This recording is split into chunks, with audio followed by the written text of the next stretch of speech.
Hey everyone, I'm Brady Briggs. Here joining me today is Ryan St-Pierre for another episode of the Combat Logic. How you doing, Ryan? I'm doing good. You can just call me Justus, though. Those are just the middle names, brother. Oh But yeah, I messed up. My bad. I see you have four names on your Facebook. no, yeah, I'm sorry. I get trolled for Justice. I get trolled for it a lot. Trust me. Yeah. But no, yeah, I'm doing good, man. I'll get that Had an awesome car we watched the other day, 263, and excited to recap on it. Oh yeah, let's start off with the main event: Israel Adesanya and Marvin Vettori. We spoke about the scorecards on that. You want to enlighten me and everybody else on that again? Yeah, so as far as the decision goes, I don't really have a lot of quarrels with it. I definitely think Israel Adesanya won, and he definitely won. I wouldn't say in dominant fashion, but convincing. I had no thought in my mind that Marvin won it, especially was weirded out when he had his hands up like this. Yeah. But I did not think, I guess it was a 50-45. I guess I'd have it as the score under, really, just because with the pressure he had, just looking at the, I guess, stats right here, he attempted just as much as Izzy. Izzy just landed at about 30 or so more strikes, you know what I mean? So he's much more accurate. But Vettori was definitely having the pressure in most of the bout. And I guess that's where, with the judging criteria, I guess edge it a little bit, but it's more insignificant than anything because, no matter what, I still had Izzy winning that fight pretty convincingly for sure. Yeah, pretty handily. I could see 49-46 or 50-45. I mean, Marvin did all right, but I think the biggest problem he made, he played right into Israel's game. You see, when people charge at Israel, he pieces them up. Like, most of them get knocked out when they charge him. He didn't because he's tough as hell. But look at Jan Blachowicz and look at Yoel. The reason those fights were so boring is because they didn't come into him. So, luckily Martin did, but it wasn't a great idea for him. When he got the takedowns, he couldn't do anything with them. He actually got more takedowns than I thought he would. But Israel's grappling defense is very, very good, especially for someone who's only been training MMA for 4 or 5 years now. It's very I believe about 5. I mean, longer in kickboxing, obviously, but it's always what's we kind of talked about it with Clarissa Shields in the last video where, elite strikers that come into the game late per se should always just worry about, fending the takedown. Yeah. And even Izzy did pretty good at just getting back up. He's very opportunistic. No, absolutely. I mean, 14 takedowns and Marvin only landing 4. That's pretty damn good. Marvin's a big boy. And I think even myself thought that he would do better just because of his size, thinking back on the Yan fight with Izzy. But no, yeah, Izzy really showed that he's still leagues above a lot of people in that middleweight division. Definitely disappointed in Marvin just because, like, we had capped on the video before and, just no real body kicks. As soon as he would charge forward, instead of trying to cut off with maybe a body kick or punches. They get a little bit frozen up with Izzy. And I think it's just mutual respect for a guy with over 100 fights, I think that's a problem Marvin has too, is, he was raising his hand at the end, like praying that he won after his coaches told him that he clearly lost it. Like, he reminds me of Kevin Lee in the sense he has all the potential in the world, but he does not hold accountability for his defeats. That's a good point. Still thinks he won all of those fights, and it leads me to think that he's not going to blossom into what he could be because of it. He thought that about the last Israel fight. He still to this day thinks he won that. He said that 10 times in the preview. Like, it's like, you got to accountability, man. Even that fight, I just didn't see it. It's a clear 29-28. There's one way to score that fight, and it's for Israel, 29-28. Like, exactly. But Israel Adesanya surpasses Chris Weidman for the longest active middleweight win streak. He surpasses 9. He's now at 10. He's got 3 more to tie Anderson Silva. So things are looking for him. He's catching up for the Mr. Silva for sure. Very quickly too. It's been 3 years. 3. I was gonna guess about 2, but yeah, even in 3 years, it's just, I mean, he's basically doing what Silva did, but even faster. And when Silva came in, it's unheard of. I mean, yeah, no, for sure. Like, he's as active as Donald Cerrone has been for most of his career, like Neil Magny was those couple years, except he's winning all of these fights. He's not losing any of them, except for, Jan. No, yeah, just stay in your division, though. I mean, could he be a 205er? Yeah, but that takes time to build up that muscle mass. Yeah, he's not a big guy for sure. Yeah. He'd have to build up a lot of weight. I think he could still win the belt there, honestly, if it was the right matchup, or if, maybe if he even had a rematch with Blachowicz. Blachowicz may still beat him, but he would do. I mean, I believe. I think it's all about, like you just said, really right place, right time. Like, a craziest thing could happen where Glover could beat Jan somehow, some way. And then, if I'm Izzy, I'm immediately going back up to that weight class. Which, no disrespect to Glover, but stylistically, I mean, Izzy is really bad matchup for Glover. Izzy would probably knock him out, but Glover did almost get knocked out in 4 of his last 5 fights. He literally got knocked out in all of them, and he won. I love Glover. He's such a cool guy. Me too, and he's great. He's an old guy right now, and he's getting hit hard, and it's honestly a mistake now to try and finish him on the ground. Right. If I'm anybody, I'm just going to let him up until he can't get up, really. And he's got really good wrestling. He's got really good jiu-jitsu. It's crazy to see someone have this kind of career resurgence after being knocked out viciously like 3 times like he has been at this age without steroids. Like, I mean, didn't Gustafsson get him with a really good uppercut or something like that? I think that was a like really 3 bad uppercuts in a row and then a hard cross. Like everybody says that was a video game combo. It was. But going into the co-main event, Deiveson Figueiredo versus Brandon Moreno 2. Now, I'm just going to say this before. I said in the last video, I think these guys are coming back too soon. I think Deiveson Figueiredo showed that. I think he did not look like himself at all. Moreno looked incredible, but Figueiredo did not look like himself. It's really tough for me. He was the last to the scale as well. I was about to say, I was going to bring up the fact that he was the last on the scale.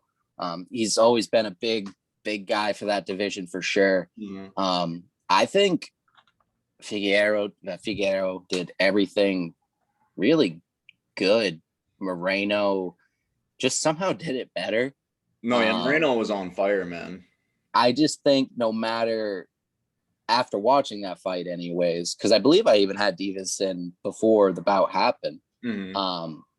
But Moreno knew he was going to win that fight well before we even talked about it. Yeah. It was just kind of like a destiny moment because, I mean, even if you look right here with Deiveson, he attempted about 36 strikes and he landed 24. So is that a high percentage? Mm-hmm. But Moreno just had so much more pressure. But that's also not like Deiveson, like you mentioned, coming back so early to not be able to match anyone's output, really. He's never had a problem really with output. He gets a little tired maybe in the later rounds, even for a 125er, but Moreno was just perfect. No, Moreno's completely perfect. Yeah, Deiveson doesn't have a small output, but Moreno's output has always been very high. He's always had very good boxing with very good kicks to go along with it. He's always thrown in combinations. He's always hit hard for a 25er. He's always had a good ground game. Like, he's only ever been finished once by Alexandre Pantoja. They rematched in the UFC. Their first fight was on The Ultimate Fighter. And he lost that fight too, but he lost by a decision. So you see there's an improvement. And he got cut after that. It was so stupid. And he just proved that it was stupid on Saturday because he just submitted a Brazilian Jiu-Jitsu black belt handily to win the UFC title. First ever absolutely champion. I was about to say, Mexican born, man. They must be really proud of him. I mean, they had Kane, but he's obviously trained almost all in Mexico too. Like, he didn't come to the States until like after the Ultimate Fighter. It's crazy. He's absolutely. He's kind of like Charles Oliveira, where he's a Brilliant, but he's also a Brazilian grown champion. He doesn't go anywhere, Yeah. How about Leon Edwards and Nate Diaz? What'd you think of this fight? I think it's kind of reassured me a little bit about Leon, where he's really good, very good. But I don't know. I just think somehow there's this really weird bubble going on in the 170 division where there's only 2 or 3 people where, I can't really say who wins definitively. Yeah. And then kind of the rest of those people in that division, if they go up against those 3, it's kind of just a definite they lose to those 3. Yeah. And those are basically being Kamaru, Colby, And I was about to say, and Leon. But then with Maybe Leon, I was about to say, Leon, I'd kind of like to see against someone like, yeah, maybe even Wonder Boy, I just would say because that he turned him down, man, like half a year ago. I remember that actually. Just because even at this point where I put Leon in that per se 3 area in that little bubble, I don't even know if he could defeat Colby or Kamaru. I mean, he's already lost to Kamaru, but that was a while ago. It was a long time ago. I think it exactly looked like it did. Honestly, I think it's a pretty similar fight. I don't see him beating Colby at all. Me neither, man. I don't see it though. But the problem with Leon is like we said on the last episode here we did. His best wins are over lightweights. Nothing changed on Saturday. And no, I was about to say, yeah. He almost got knocked out. Like, fans are gonna hate him even more now because he got booed so bad when that decision was read. It's just so much worse for him now. Like, he shouldn't have even taken that fight. He shouldn't have taken the Hamzat fight either. He should have taken the Wonder Boy fight before Gilbert Burns did. Now I'm left thinking he should fight the winner of that fight because at least that is a top 5 welterweight contender. You know what I mean? He doesn't. No, absolutely. I mean, to get a title shot off an unranked, is Diaz ranked right now? No, not at lightweight or welterweight. I didn't think Leon's so. Good enough to beat ranked guys too. Like, I don't think he. I agree. I don't think he would beat Kamaru, but he's good enough to beat ranked guys. Like, he should be fighting ranked guys. No, I absolutely just like Sean agree. O'Malley. He's fighting Luis Smoka. Everybody's talking shit. Smoka's a good fighter. He should be fighting a ranked guy though. Yeah, after what he's done to Thomas Almeida and Eddie Wineland, oh my God, he's just give him someone for real. He was doing incredible in the Vera fight until he got hurt. Like, just them low calf kicks, they're really game changers nowadays. Oh, dude, Sean O'Malley, man, he's on point. Like, he gets it to a different degree. Like, he's like the Conor McGregor 2.0 in my opinion because. As far as accuracy goes, absolutely. He knows just when to turn his knuckles, just how to pivot his feet in order to make his punches sting, in order to make his punches rattle his opponent's brains rather than thud. Because thuds you can see coming. Precise strikes that just come right down the pipe and they sting. They catch you on the chin right, and you don't know where you are. You lose your balance. And then follow up. But O'Malley is equally as dangerous with his kicks, and he does it from both stances. Conor's a southpaw, and he's mostly a boxer. No, absolutely. What I love about Sean too is he might even do it a little bit better than McGregor is, like you said, instead of having any drawback to his punches, he's just looking to directly get it to the target. Yep. And that makes it less time for the fighter to read what he's even going to do. And that's why I like Eddie Wineland. I mean, if you look at that replay, he didn't really move or anything. He just kind of looked at Sean as he got punched in the face because he had no reaction time. You know what Sean did? It was so beautiful. He feints an uppercut, feints a left hook, and comes right down the middle with a cross. So he thinks these other two are coming at him. Neither of them are straight punches. Meanwhile, this one coming right down the middle. That's all he caught him with. It was so beautiful. That's what I was going to say, dude. His feints are so perfect. Like, I don't think there's anybody in the world he can't at least catch with his punches at 135 pounds. No, yeah, at 135, if I were to be at 135, which I mean that'll never happen, but I'd wrestle heavy against Sean. The minute he gets close to me, I'm going for. Sorry about that. I had a call coming in. No worries. Minute he comes within range, I'm just gonna start throwing low calf kicks. I mean, I'm not saying he has weak ankles, but it's shown to be the most effective. It's the only way he's been beat. So, yeah. Exactly. Sure. What do we think of Bilal Muhammad and Damian Maia? Damian Maia is as effective as I thought he would be. I think Maia's getting a lot of flack from people, and I just don't understand necessarily why. Go look at any of his losses from a decision. And it's the same thing. The guy lives and dies by that single leg. That's his he'll throw. Lose. Yeah, he'll throw 20 or 30 of them.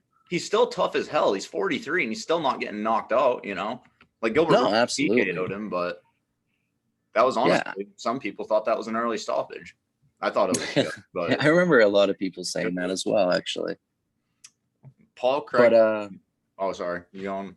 You say? No, I was just gonna say, let's go on to Paul Craig. This guy, oh my God, dude, performance of the night. I was so happy about this, man, because I love Paul Craig. And he was talking so much shit to Jamal as soon as he got in the cage. I was like, Paul, don't get knocked out, dude. You're going to look like the biggest dick in the world. Oh, my God. That performance, man. That's like one of the most, that was like when Joe Lozon fought Gabe Rudiger, if you remember. They were on the Ultimate Fighter 5 together, and Joe Lozon just fucking ragdolled him all over the cage until he just about ripped his arm off. And that's all Paul Craig fought on Saturday, very violently. And I've never seen a fight like that. Not quite like that. I hadn't followed Paul Craig much, but being the massive fan of the older movie Inglourious Bastards, as soon as he said his nickname, I was just like, I'm a fan. So I didn't really know much about him, but I was joking around actually with our mutual friend. I'm like, this guy's name's the Bear Jew. Like, he's about to kill this guy. I mean, I don't care what he knows or what he does. I was just being funny. Yeah. But no, it came to fruition. He snapped that thing, dude, like a glow stick. So it was bad. Like, he gets the overhook, right? And then he pulls guard, goes for the arm bar. Jamal gets his way out of it. He goes for the same overhook, pulls guard again, and then goes for the other arm the second time. It was so beautiful because, like, I've been taught to do that. I've been taught to, like, act like you're attacking one arm and then attack the other. Not like that, though. Like, that was as wizardry as it gets. Like, yeah, I was about to say, I've never seen, as far as in mixed martial arts, UFC goes, I'd have to really go back in the vault to try and look at something that cleanly executed. Jiu-jitsu tournaments and stuff, absolutely. But like, while getting punched in the melon, and having the ability to do everything else, he executed it perfectly. He's up there with Charles Oliveira as far as his offensive jiu-jitsu game goes. Like, that's what all of his fights look like. The ones he doesn't get knocked out in, that's what all of his fights look like. What is his record like? Because like I said, I'm a new fan personally. 15-4-1 now. 15-4? Did you say 15-4-1? Yes, sir. Oh, that's not too bad. How old is Paul, actually? 33. Okay, so he's right in his prime, too. Yeah, he looks like he's just approaching it right now, yeah. That's awesome. I wish he was a little younger. I hate seeing my favorite fighters get older, but he came in a little later, and he was already so good. He's done a great job playing catch-up, just like I said Jamal has. So, no, absolutely. He's a BAMMA champion. I think he's some sort of European champion. I'm pretty sure it was BAMMA. That's the same belt Leon Edwards won too. That 170. Oh, okay. At 170, of course, but yeah. Brad Riddell and Drew Dober. Well, I'm just gonna say this was the fight we expected it to be. What do you have? Yeah, we called it right on the money, really. They're just gonna go forward, and oh man, what a fight! I gotta give it to Riddell, or am I pronouncing that right? Riddell. Yeah. Riddell. Yeah, no, Brad was amazing. He got clocked early by Drew. He almost got knocked out like 3 times in that first round. Yeah, it was kind of like some old school Frankie Edgar-esque stuff facing Maynard. Yeah, it was like, actually. But just like that, Riddell just kind of kept to the game plan, and as soon as that second round hit, he kind of decided, like, if you're gonna hit me, I'm gonna hit you 2 or 3 times. He kind of tried to keep the pace, but he was a lot more accurate. Yeah, he was. He landed more of the takedowns where Drew got stuffed. Actually, he only landed 1, whereas Brad landed the amount that Drew attempted. Yeah. It was he attempted 11, landed 5. Drew attempted 5 and landed 1. Okay. But no, yeah, just a great back and forth fight where Brad just kind of edged it out due to his better cardio, really. Yeah. I felt like, he found his range like in the beginning of the second round, but he was still getting tagged. And I think he just had a little bit more in the tank at the end of the fight. That's accurate. No, yeah. Come the end of that third, he really started to put it on Drew to make a statement to the judge or try to get a finish per se. But no, yeah, I think Brad won. I heard a lot of people say Drew, and I think a lot of people just kind of forget where it's a game of each round. Drew lost that fight. I wanted him to win, honestly, because Riddell hasn't lost in the UFC yet, and Dober was coming off loss, but he lost that fight. No, yeah, but it's a loss where either boys' stocks went up. For sure they should have. Fuck, man. No, yeah. If I'm Dana, I'm not looking to cut Drew Dober anytime soon. For real, Drew Dober's a tank, man. Absolutely. All right, next one. This one a lot, like we probably figured. Eric Anders and Darren Stewart. I'm just realizing this is a light heavyweight bout. They fought at middleweight the first time. I didn't Yep. even notice that. So No, yeah. I mean, both have fluctuated between the weights before, and they did fight like 2 months ago, so it makes sense that they cut 20 pounds less. But I mean, Stewart came out in the first round and looked like he'd fixed the problems that he had in the first fight. And then the second round, he just let Anders do nothing at all while he was pinned up against the fence. And then Anders actually did well in round 3. Yeah, it was honestly a frustrating fight to kind of watch. Just because I remember when Eric came into the sport, I really thought he was going to be really, really good. And I'm not saying he's not, but it's the same mistake over and over with leaning his shoulder into opponents and not doing anything with it. You'd think in this fight, Eric Anders would be the one to land more takedowns, and he got stuff every time. Oh, he would. I think he got a takedown in round 3. That's it. I thought the same thing. They actually aren't counting it, which really? is So we got flipped or something. We got Stewart at 4-2, and Anders is at 4-0. Oh wow. Yeah, and I mean that's really surprising. When you think of it before the fight. I might have missed something. I hope not. Fuck, I recapped that fight. I hope I didn't miss something. Oh, good, man. Mean, but Eric Anders fight there. You remember Elias Theodoro?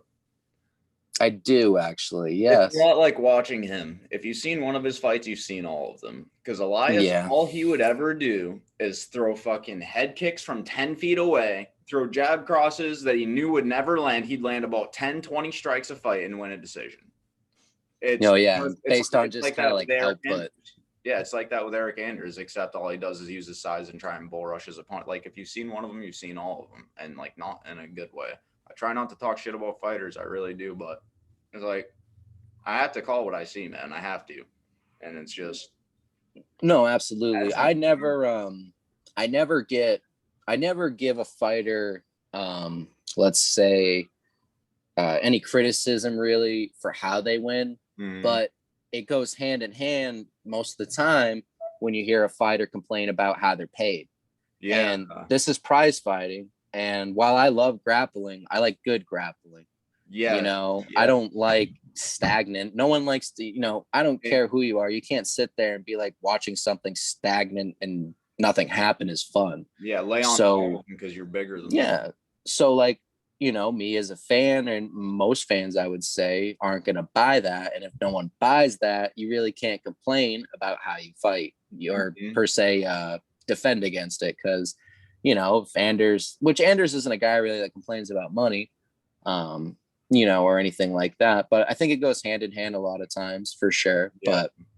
But Anders really, I mean, just do something with it once you got him pressed up against the fence. Exactly. You could be a pretty entertaining grappler. Yeah, like it doesn't have to be, you don't have to be the most fan-friendly fighter to, what's the word, get praise from people that cover the sport. Like there are good, like Jake Shields, Ben Askren, everybody thought they were boring. I actually liked to watch them fight because they were so damn good at it.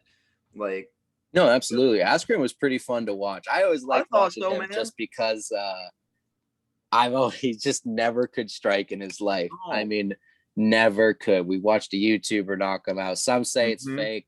I say it's just Ben Askren. But if they think that being said, though, against all those odds, because you always hear fight always starts on the feet, he would get it on the ground every time. Yep, he was just that good, and he's not even a great athlete. Like, no, he looks like your basic, Greek dad at a barbecue. Because I mean, he looks like he's built from Rome or something. Yeah. I've always said that. He's got technique strength. That's what he's got, man. Absolutely. How about Lauren Murphy and Joanne Calderwood? What did you think of this fight? It wasn't a bad bout. Joanne had a ton of output. I thought it could win either way. It's just really weird to me. Because like it's octagon control, aggression, stuff like that. And like right here, I mean, we're talking about almost 100 strike difference in attempts. Oh, wow. That's crazy. I didn't even know that. Because I know Murphy was pressuring the action, kind of like in the Israel Marvin fight, but she was getting all struck the whole time. So it's No, like, I don't know. absolutely. She It's just definitely won round 2, but I thought 1 and 3 went to Calderwood. no, same here. Just because, like, even right now, she landed more. Calderwood did. Mm-hmm. And even in takedowns, it's one of those things where Calderwood didn't land any takedowns, but she shot for none either. Whereas Lauren Murphy shot 6 times and only landing one. Is that really what you would say is like a win for Joanne or a win for Lauren? I think once it starts getting so high where you're not landing the clip of the takedowns, but you're getting stuffed way more often. Yeah. The only thing I can really give you is you're putting on the pace. But at the same time, I can look at Calderwood and, she landed more, but also she threw 228 punches to Murphy's 148. She's getting more of what she wants out of the fight because she's able to keep it on the feet. Like I said, I thought it could have went either way, but I did score it for Calderwood. Round 2 for Murphy was more dominant than the first and third for Calderwood, I think. But yeah, I think they gave her a big score in that I second think that's rounding. probably a lot to do with it because I didn't think that she won the first. The third was a little closer, or actually no, the first was a little closer. The third was definitely Joanne's. But yeah, that's basically exactly how I had it. Where first was pretty close, and if the fact they gave it to Lauren is, supposedly, I guess, fine. yeah, Actually, yeah, it's not terrible. that's basically how it went. Actually, because 29, 28. Oh, it won't show me their actual cards though. That's a bummer. But Are you on Fight Metric? no, I'm just at this little like Bing thing right now, actually. Oh, okay. I was gonna say Fight Metric and Wikipedia do, but no, actually, I'm really? looking at it right now. The 29, 28, 28, 29, 29, 28. Okay. So yeah, they were all 2-1. Prelim opener, the regular prelim opener. It went kind of how we thought it would. Mobzar Evloev versus Hakeem Dawodu. No, I think Evloev had a lot more dominant of a performance than I thought he would. But it was sad to see. I love Hakeem. But what do you think of this fight? Basically around the same parameters, really. Really excited to see Hakeem go out there and perform. Pretty sad to see, I guess, he got dominated from a grappling standpoint through and through. There was really nothing he had as far as answers, really anywhere. He did as better far as in the third takedowns, round. we had 9 of 13, and that's where it really matters, where he might have not gotten a few of them, but it was still just dominating as far as Evlov on the ground. This dude is a Greco master, and he can strike too. I think that has a lot to do with it. Hakeem started to have some answers like toward the end of the third round or the middle of it, maybe. He might have even won that round, but it wasn't enough, man. It wasn't a 5-round fight. But what I couldn't believe is how much energy he still had in the third round. After getting all grappled like that, and he's not just laying there, waiting for the round to end. He's trying to get up the whole time, and Mobzar is just 10 steps ahead every time. Every time he tries to get up, he takes his back. Every time, he tries to spin into his guard, Mobzar will fucking circle and take his back. That shit is exhausting. It is so exhausting, and he wasn't even tired. Like, that just goes to show how great a shape he's in. I want to see Hakeem in a 5-round fight now. Even though he lost this fight, I want to see him in a 5-round fight. Yeah, I mean, once he, it'd be, I guess, per se, pretty hard for him to land one of those right now. But once he does, I think Hakeem won't really have problems in a 5-rounder. Mm-hmm. He's definitely got to work on that takedown defense, go back to the drawing board on that per se. But he necessarily didn't. It's kind of like Figueroa and Moreno, where, Dawodu didn't necessarily look bad, but Evlov just looks so much better. Yeah, exactly. He didn't look bad. Yep. He was just all classed. Yeah. Penny Kianzad and Alexis Davis. This went how we thought it would. Penny all classed Alexis. Yeah, I still stand that. And it's not really like a poopy moment, but like not shitting on him, I should say. But Alexis Davis's greatest moment I remember is her getting her ass beat by Ronda. Right. She's had some okay fights and stuff.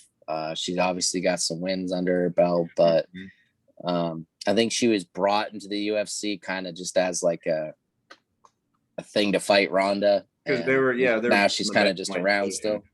Yeah, they were building the bantamweight division at that time.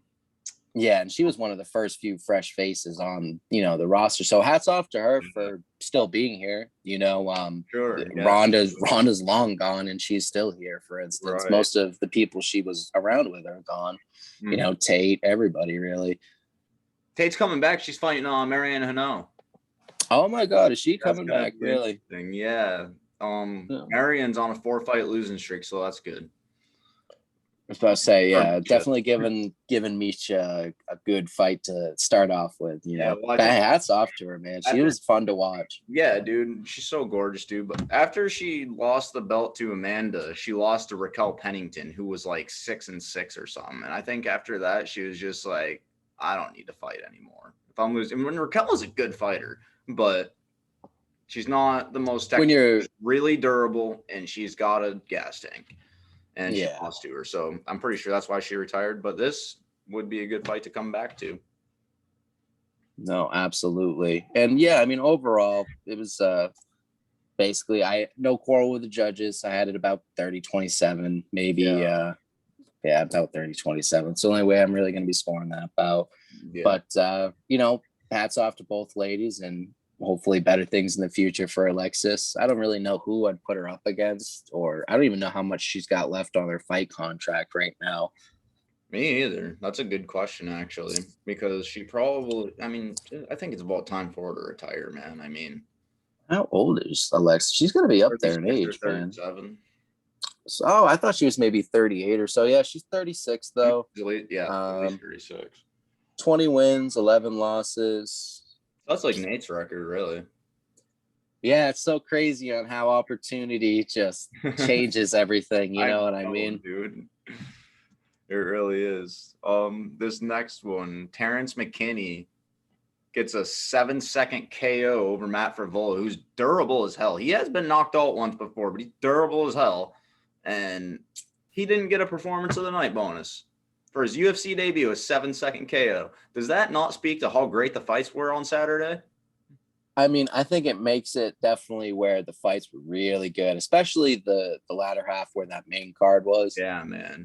But Dana, that's so heartless. Give him. I hope he at least gave him some money. He probably did, but I hope he slipped him by a good old check, because I mean, he just fought less than a month ago. He gets you. He fought last week.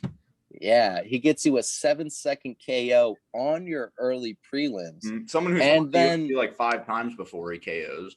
Absolutely. And then, the whole injury thing, I felt so bad about that. Oh my God, he didn't even celebrate, bro.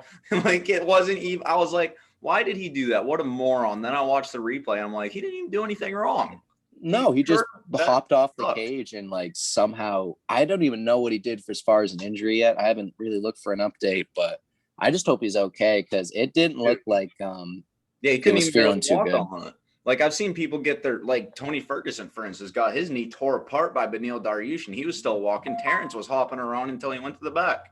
No, yeah, I mean, he was compromised for sure. Man. But hats off to that kid. I'd feel bad for him that he didn't get any type of bonus, but that main card was pretty epic. I mean, Paul Craig and Brandon Moreno deserved them. Let's be honest. And Brad Riddell versus Drew Dober was the fight of the night. So I can't argue with bonuses. It's just y'all should give another one.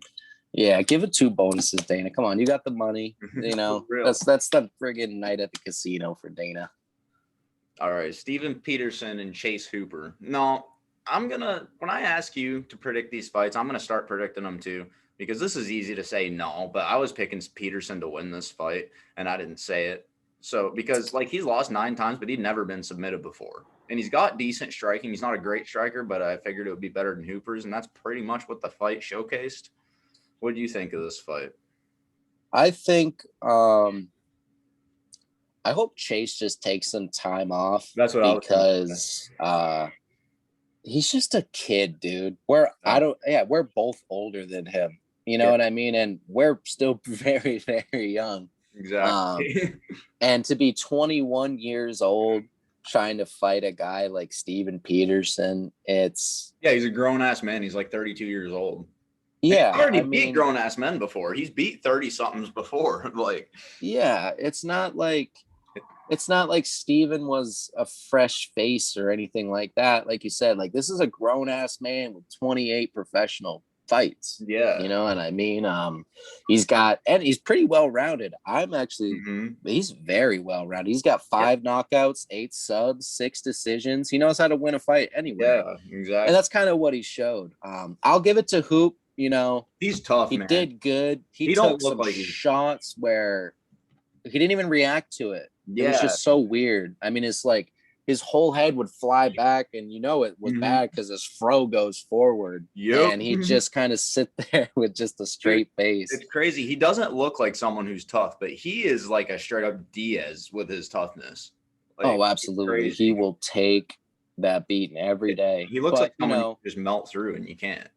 for someone that's never been the hugest fan of Joe Rogan commentary, he made the best point where like Chase doesn't have to be one of those people. And just like Joe, I don't want to see Chase be one of those people. Yeah. Um, He's gonna you be the know, poster boy of CTE someday. I think he could be like Ben Askren, but he could also really get some striking credentials Mhm. because he's young. He can teach him all kinds of He's new lanky things. He'll too. absorb it. As I was saying, he's got really good dexterity and just Mhm. overall good body physique for the division he's in. He's very scrawny, but so is Izzy. Yeah, so is Sean O'Malley. He still hits hard. Exactly. So yeah, I mean, I think Chase needs to take about a year off, really work on his striking, and really work on how to get the fight to the floor other than in Minari rolls and takedowns that aren't going to work. Because I know he's been putting some work in with Ben Askren. Ben would honestly be the perfect guy to go to. Like, there's better wrestlers, better wrestling coaches out there. Ben would be the perfect guy because he didn't have the best physique either, and he knew how to get people down. You know what I mean? So he could really help Chase with that. And as long as he can just Oh, that's the beauty of it, dude. Chase has already detailed his father-son relationship with yeah, Ben dude, I Askren. love it. So no, yeah, as long as old Benny boy keeps Chase under his wing and hopefully has the sense of mind to bring in some good striking Yeah, I was coaches. gonna say a striking coach too, because he ain't gonna learn that from Ben. Yeah, I was about to say I'd rather have Ronda Rousey striking coach than Ben Askren I teach know. me. He ruined Ronda. He ruined Jake Ellenberger. He ruined Dude, he Travis ruined. I Browne. was about to say Travis Brown should have Like, been a they're dominant dude, champion for I a long I time. know. I don't remember what the man. Oh my god, I did all this shit and figured it out one time. All the fighters that went to him and they were doing well before they went to him, and there was like 5 of them that had done There was terribly under his tutelage. there Terrible. was a Those were 3 karate of them. guy too, actually. Those were 3. What? There was a karate guy. I think it was Edmund's like last attempt, and it was a joke. I'm trying to think of who it was though. It was a prospect, I think like a 135er male, or 145er male. Let me try to do some digging on that. Either or, it basically showed the same thing where like the guy had a karate background, and even still, his coaching was just so bad. Like, It if you is. can't work with that and striking, what can you do? It was all. And Edmund isn't a bad striker himself. He like had a fucking career, and I just don't understand how he's that bad of a coach. Like, he got Ronda to think that she was Clarissa Shields on the feet and got her ass knocked out. If she would have, continued doing what she was doing, which she did get a couple of standing knockouts, but they weren't against strikers. Sarah McMahon, that was a need of the body. That she's not a striker. She's an Olympic silver medalist in wrestling. Betch Kahea, she was never that great. Like, No, let's just be honest. not really. And those are the two women she got standing knockouts against. The only other knockout was Alexis Davis from the hip toss. No, yeah. I mean, I definitely think Ronda benefited from the start of a division. You know what I mean? Absolutely. More than anybody. I've never ever liked her cringy tactics, but I always do give respect for her that for one, she walked away when, I think a lot of people say she was weak or whatever, and the fact she like kind of pushed her mom away or whatever, but her whole basis is that she's kind of having some mental issues going on. Yeah. And honestly, it takes a lot of strength to be the best at something and to just walk away from it and to kind of just divide yourself from it because that's what you think is not making you good or feel good. That's funny because I had that thought. I almost thought she was kind of mentally weak because she walked away after getting knocked out twice. You know, she didn't feel that she could win like that anymore. And also, she refused to do any media leading up to UFC 207. She refused to No, do. Remember, we didn't absolutely. hear a damn thing from her. We didn't even see her except for that one time at the weigh-ins when she squared off with Amanda before the fight. No, absolutely. And don't get me wrong, I am not saying Ronda Rousey is a person full of positivity. Right? No, she's not. But I do think you know, if you really aren't mentally whatever it is, you know, mentally healthy, to sit and keep trying to come back to per se prove to us something. I wouldn't call it selfish, but I'm just kind of glad that she walked away from it. And she walked away from a better career. I always tell people that too, where like if you're at your job and you just got depromoted from your position in your job because you got, you know, knocked out, and then some company comes up to you and says, hey, I'm going to put you at ahead of my job position and we're going to give you a number out of my ass, but 6 times the amount. I mean, how much money has she made off the WWE? Oh, dude, way more quite than a UFC, bit. way more. And you know, Dana paid her well. Obviously, she makes more in the WWE. No, yeah, she got paid pretty heftily, especially with pay-per-view points because she was a draw. You know, she was on pay-per-view every time she fought too. Main event. Actually, I don't think she was ever the co-main event. Come to think, I think she was always the main event. She was the main event over other male title fights. Sometimes I'm trying to fucking think. Remember when like. What was it? It was either when Dan Henderson fought Rashad Evans or when Dan Henderson fought Lyoto. It was one of those nights. And we all thought that should have been the main event. But Rousey Carmouche was the main event over it. Which was a title fight. I mean, it should have been, but people were bitching about it. So, yeah, looks like Ronda's getting paid. And this is not including, you know, endorsements or whatever the WWE does. I'm not really sure on their setup structure. I know they have a salary though, and she doesn't make a lot of appearances, so keep that in mind too. Oh yeah. But from last that I knew, anyways, I tried to not necessarily follow the sport, but I tried to follow what was happening with her afterward. Yeah, it just didn't really stick, just because I don't like it. Yeah, but it looks like she's got a $1.5 million salary, not including her endorsements and stuff. Yeah, that would be her yearly salary. Could she have made more in the UFC? Yes. Would she have had to have been still at the top of the game doing what she did though? In order to make that, yeah. She still would have paid more than most. You know, it probably would have been like a Diaz, you know, get paid. What to say about 400K? You know, something like that. But to do that, getting your face smashed in, you know, compared to WWE, where it does have, you have to be athletic. Yeah. They get injured all the time, but at the same time, I don't know. For me, I would always take a WWE contract. I don't even like the sport, but I'll take that easy money. Plus, Ronda never liked getting hit. If you really think she's like Brock. Oh no, she never liked being hit. The only time she ever got tagged and still won the fight was in the Misha rematch. She already beat her before. Yeah, and she immediately just started and she immediately hip tossed her every time. Well, the most frustrating part about that fight that I remember is when Misha would go in for clinch exchanges. And I'm just like, Misha, that woman knows judo better than you know anything. You know what I mean? Like, why would you enable the clinch? It's really, really dumb. I found that fight to be so entertaining, but it was good. That did happen. Oh, yeah. That reminds me, with Diaz and Edwards, Diaz's problem in that fight, every time he would land a jab cross, he would tie up with Edwards, knowing damn well he can't take him down and knowing damn well he's already getting outstruck. So why is he wasting time like this? Because when he didn't do that, when he would land a combination and, you know, pull back like he did in the 5th round, we saw what happened. But no, he would just land a combination and then come right into him every time. It was really weird, that fight. just because to be the whole turning his back and everything. Yeah, like Nick Silva, but he didn't stop. I was about to say, Nate did it a little too much. He tried making it a little too entertaining. Like when he had stunned Leon, the fact that he took almost about 10 seconds. I was going to say it's about 10 seconds. He pointed at him and laughed. And then it's like, dude, you probably. Yeah, it's like, cool. You made a cool photo for people to look at, but you could have capitalized on that. Right. And he already made that cool photo against Michael Johnson too. Like, he got it against Connor. I mean, he kind of made a signature, you know what I mean?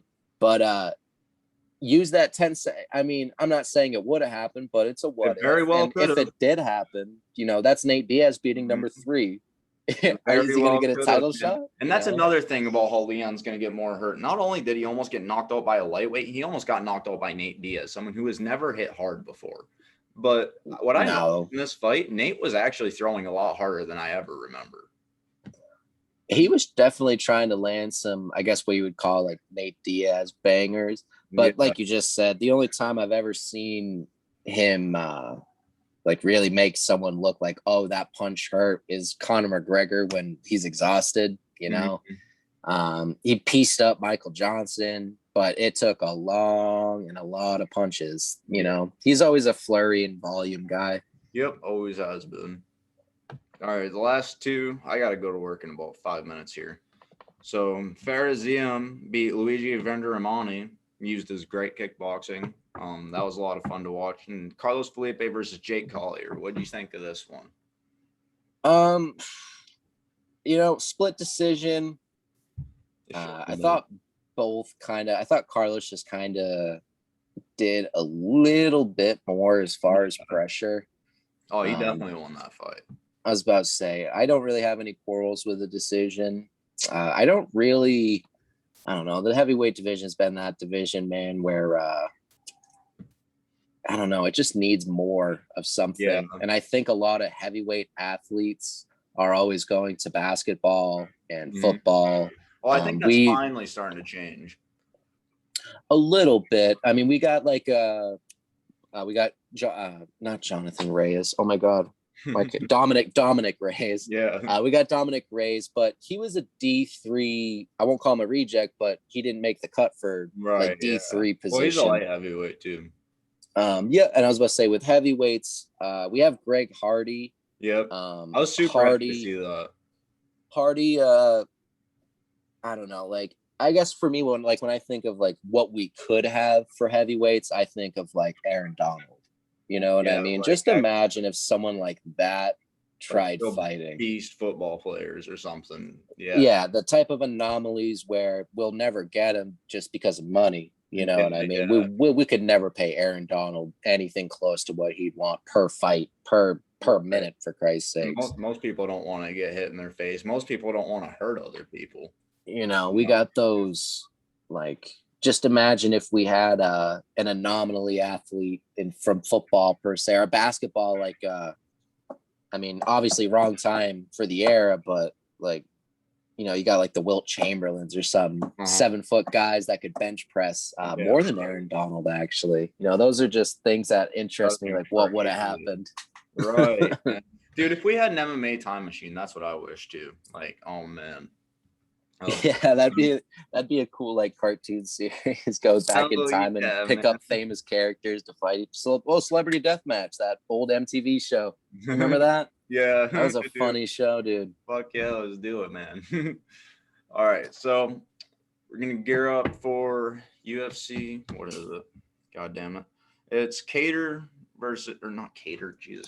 Sung Jung versus Dan Ige. They're fighting each other this Saturday. You free on Thursday to do a preview for it? Thursday? Yeah, no, I have days off on Thursday, so couldn't pick a better date, honestly. All right, cool. All right, everybody, same time Thursday. Thank you for listening. Have a good one. See you soon, Justus. Take it easy. Take it easy, bud. You too.